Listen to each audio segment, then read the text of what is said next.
For Robert Downey Jr., going to prison wasn't the most difficult part of cleaning up his act. "What's hard is to decide," he once said of getting sober in 2003. That's not to say Downey, 61, had it easy.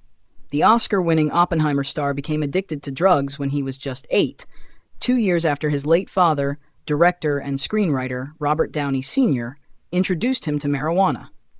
He spent the next 3 decades in and out of rehab facilities, jail cells and courtrooms before remarkably turning his life around and becoming one of the most successful actors in the world. It's unprecedented to go from being in prison multiple times to being the highest-paid star on the planet. Ben Falk, the author of Robert Downey Jr. The Fall and Rise of the Comeback Kid, exclusively tells Us Weekly. He's never doubted his own ability, but I imagine even Robert is pretty surprised. After achieving critical acclaim for playing a teenage addict in 1987's Less Than Zero, art began to imitate life for Downey. "The role was like the ghost of Christmas future," he told The Guardian in 2003. "The character was an exaggeration of myself. Then things changed and, in some ways, I became an exaggeration of the character." Shortly after completing the movie, Downey entered rehab for the first time, though it wasn't until nearly a decade later that his life began to spiral out of control. In early 1996, his concerned friends Sean Penn and Dennis Quaid drove him back to rehab, but he checked out just days later. A series of life-altering arrests ensued. Police caught Downey driving 70 miles per hour in a 50 miles per hour zone on the Pacific Coast Highway in Los Angeles that June.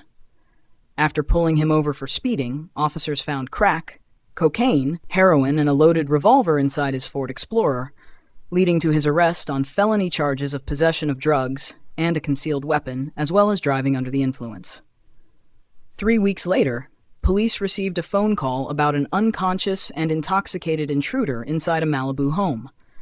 They responded to the scene and discovered Downey asleep in an 11-year-old boy's bed, just 17 houses away from his own. He got real cozy, homeowner Bill Curtis, who declined to press trespassing charges against the troubled actor, later told the Los Angeles Times, noting that Downey had stripped down to a t-shirt and boxers, tucked himself in, and fallen asleep. After paramedics revived him, he looked groggy and gaunt, according to Curtis, who noted that the movie star made funny faces at his young daughter as police escorted him out of the house. He still took out time to be entertaining.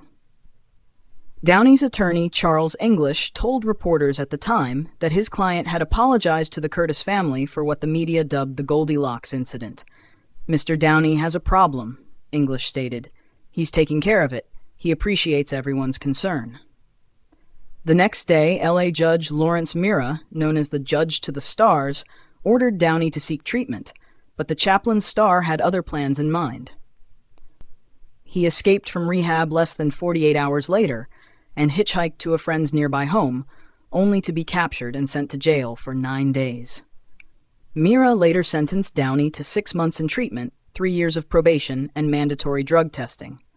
Despite repeated rehab stays, Downey continued relapsing and violating probation. By 1999, the judge had enough.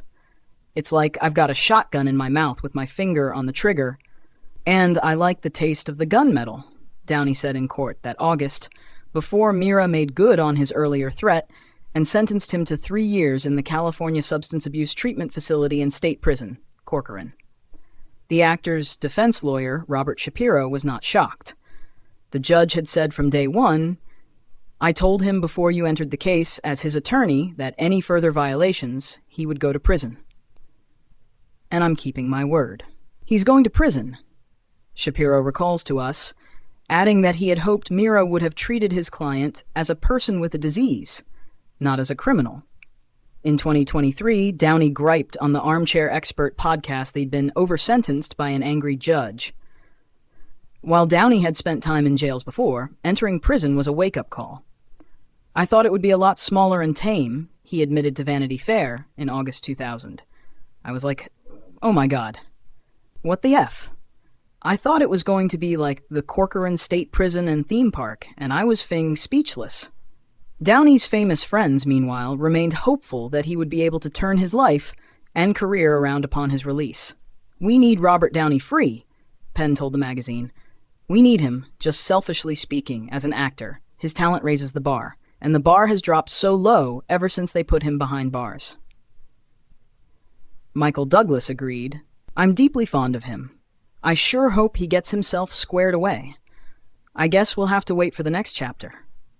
His comeback wouldn't happen overnight. Within months of his release, Downey was arrested twice more, leading to another stint in rehab, more probation, and his firing from Ally McBeal. But eventually, recovery finally stuck. "Job one is get out of that cave," Downey told Vanity Fair in 2014, of making a name for himself again after prison. A lot of people do get out, but don't change. So the thing is to get out and recognize the significance of that aggressive denial of your fate. Come.